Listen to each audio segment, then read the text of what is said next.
Nice knowing you both. Hannibal! Yeah, I didn't really comment on it, but I actually hated you last time.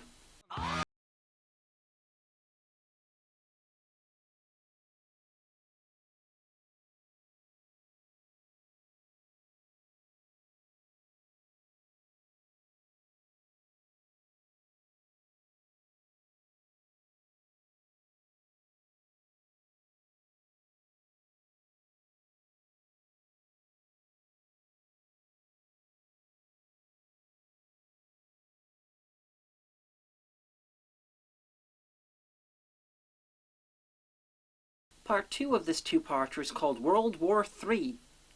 Why? I'm not sure, because there's no World War III in it. Yeah, the bad guys are trying to start World War III, but they fail.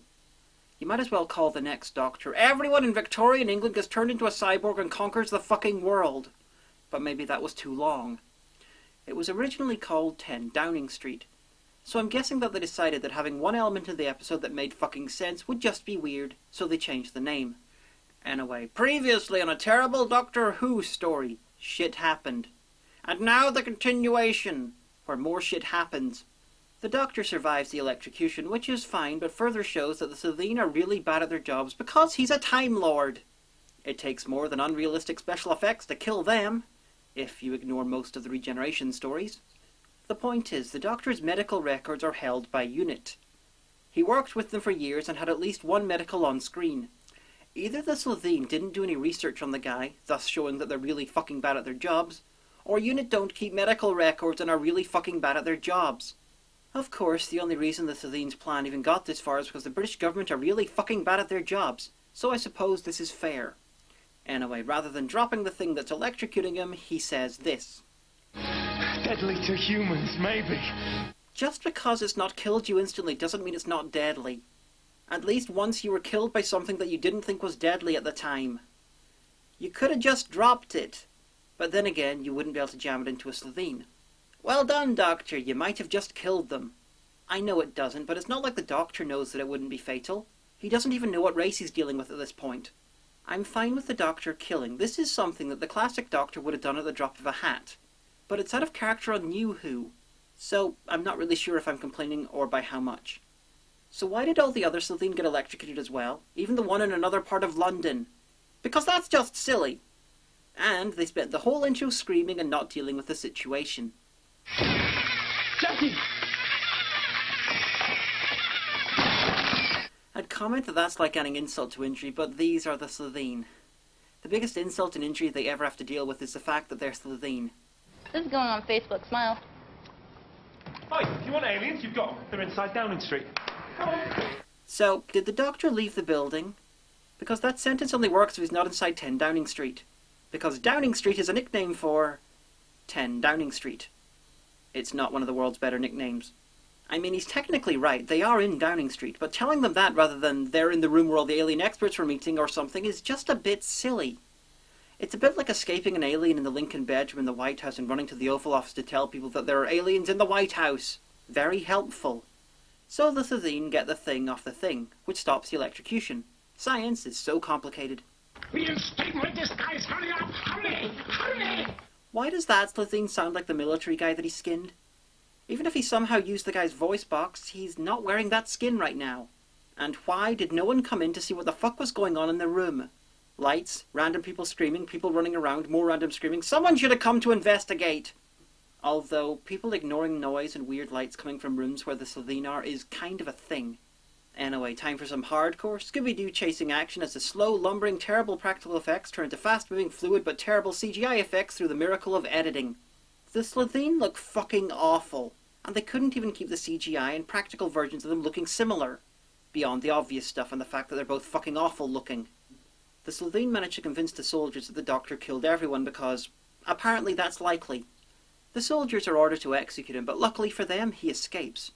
I say luckily for them because no one really wants to deal with a post-regeneration David Tennant and everything else in this story. So, why is 10 Downing Street so fucking pink? It looks like the set from a comedy sketch show about the first openly gay Prime Minister. And why, if they think the Doctor killed everyone, are the fucking soldiers hanging around staring at these two idiots instead of chasing after him? Well, there's a sensible answer for that one. They're ordering the guards to lock the building down while they go upstairs after the doctor. Alone. Have you, read the emergency protocols? No, sir.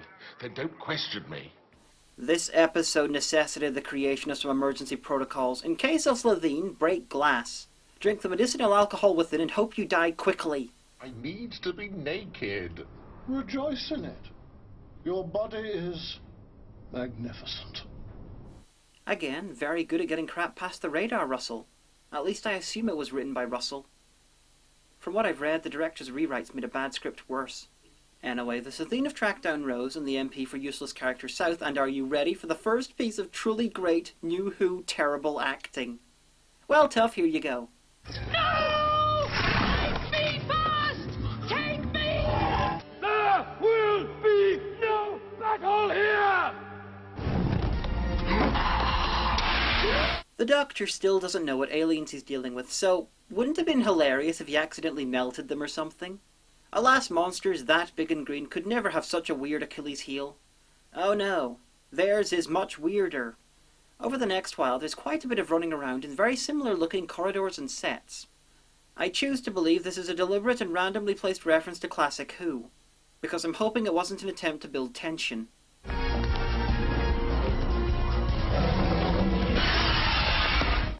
These are not the same monsters as these. They barely even look similar. This is why you have the practical effects and computer effects people communicate while you make something. Fucking hell, this is just like Razin, the forgotten sequel to Ring that was made at the same time with the same cast by a different writer and director who hadn't even read the script to the original. And included stuff like people getting viruses and giving birth to clones. And yes, I know that sort of stuff was in the book, but the way they do it in the movie doesn't even try to connect it with the first movie. Anyway, they get trapped, as per usual. The Doctor bullshits the baddies, as per usual.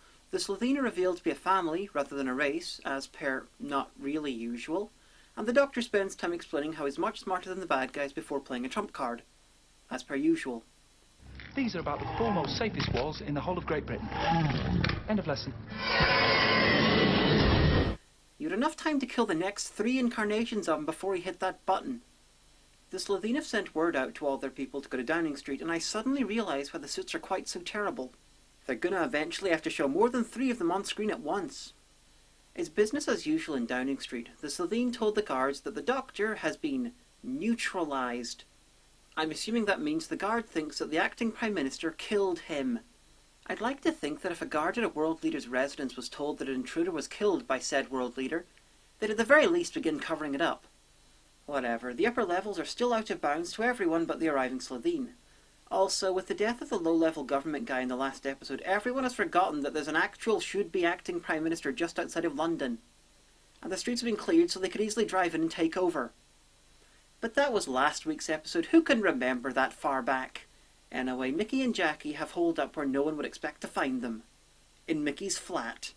And the Slovene cop who tried to kill Jackie can suddenly smell them when he's on the other side of the estate. And estates usually have a variety of strong and interesting smells that could easily distract him, even if his sense of smell was that good. Over in the cabinet room, the Doctor is busy buzzing the walls with his sonic screwdriver because they didn't invent its problems with wood yet, and it makes him look like he's doing something. While Harriet Jones gets to mildly insult Rose. You're a very violent young woman. Very, very mildly. But I'll take it where I can get it. Based on some classically sketchy info, the Doctor begins to put the Slovene's plan together. It's simple. Create an alien crisis that's a thinly veiled reference to the invasion of Iraq, gain access to nukes, destroy the world, and sell the leftovers. I've definitely seen worse plans from large green monsters in New Who, so kudos. So Rose's jazzed up superphone is used to contact the outside world. A few inches of steel is nothing compared to 5 billion years after all. Then we can phone for help. You must have contacts. Dead downstairs, yeah. About 80 important and not so important characters from the classic series would cry if they heard you say that, Doctor. Anyway, Jackie gets the phone, she's remembered that she hates the Doctor, and there's drama, drama, drama. And via UNIT's website, Mickey's found a spaceship in the North Sea.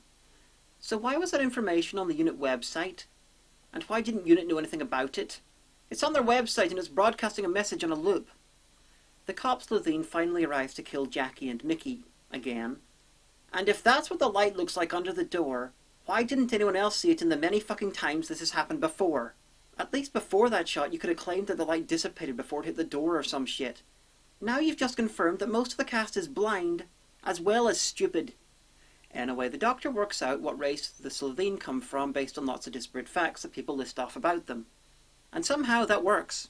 Because they're a calcium-based species, he thinks they won't react well to vinegar. So? I love the utterly shocked reaction from the Slovene. It's like, dude, what the fuck?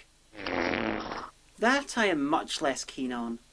Except their reaction, which again is like, dude, what the fuck? It would have been much better, and I suspect much more realistic, for the vinegar to act like acid. But New Who is a wuss compared to Old Who, which not only had acid on occasion, but melted humans in said acid. He's dead. Sit fell forge Bessemir Day Slitheen is dead. I felt it. How could that happen? Somebody must have got lucky. That's the last piece of luck anyone on this rock will ever have. Sir, maybe you shouldn't talk about your alien goings-on quite so close to me and my fellow soldiers. I mean, I don't actually care what happens to Earth because I hate it and everyone on it, so I won't tell anyone, but next time you might not be so lucky. These visitors do not come in peace. Listen to this.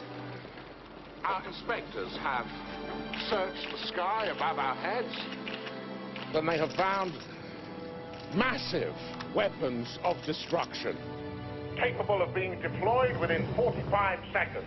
What? So this is all about the Iraq War. I don't mind political stuff getting referenced in Who. It has been done a lot and can be done quite well. I just wish they'd waited until they had a decent script. Or just waited until they had a story where they wouldn't have to cripple reality in order for the reference to happen. He's doing the press conference to try and convince the UN to give the UK access to their own nuclear weapons, so they can shoot down the alien mothership. Apparently in this universe, the world's nuclear weapons had to be given to the UN for safekeeping after the Iraq War.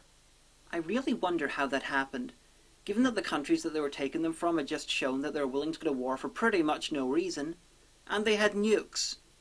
Like I said, this is a reference to Iraq, when Tony Blair tried to get the UN in on the invasion and the UK media were convinced that Iraq could bomb the UK in 45 minutes. Knowing the context, you can see how they fucked up reality just to make a political point.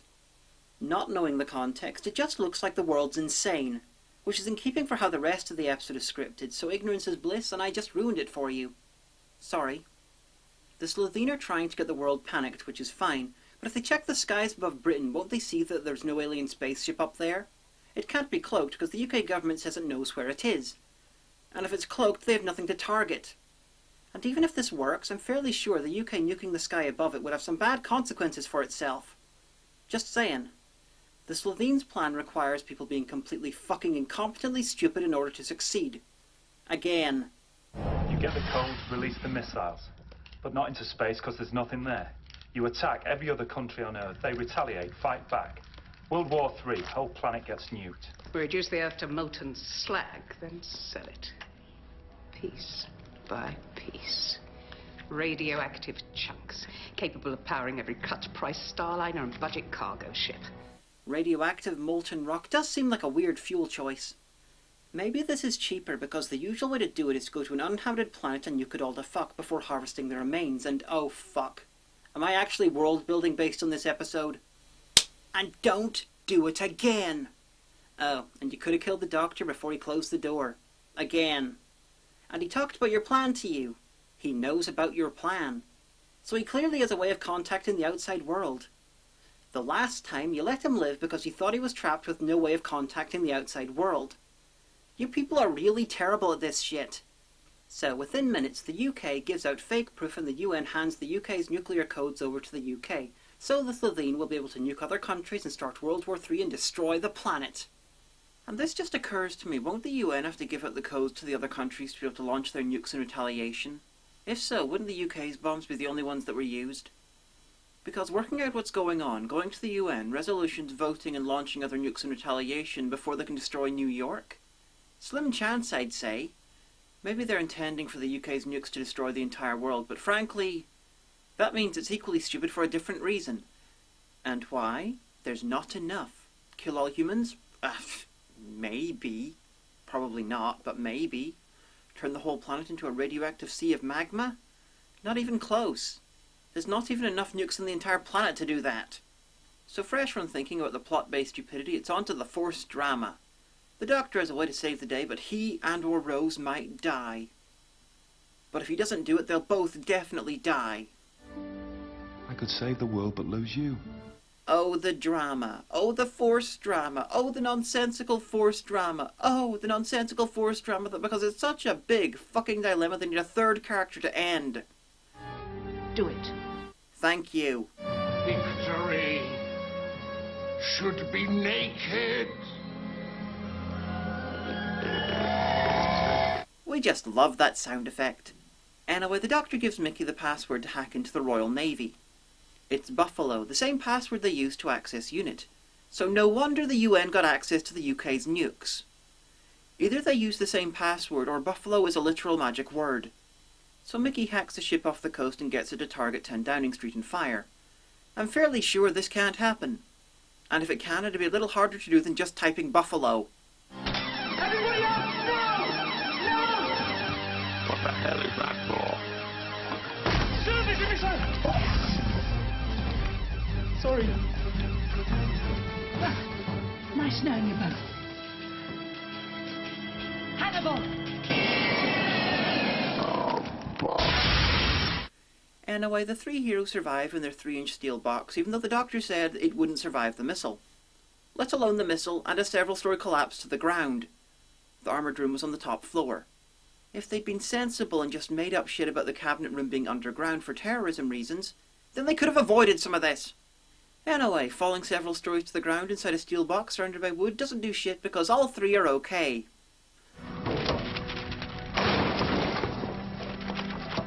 Made in Britain.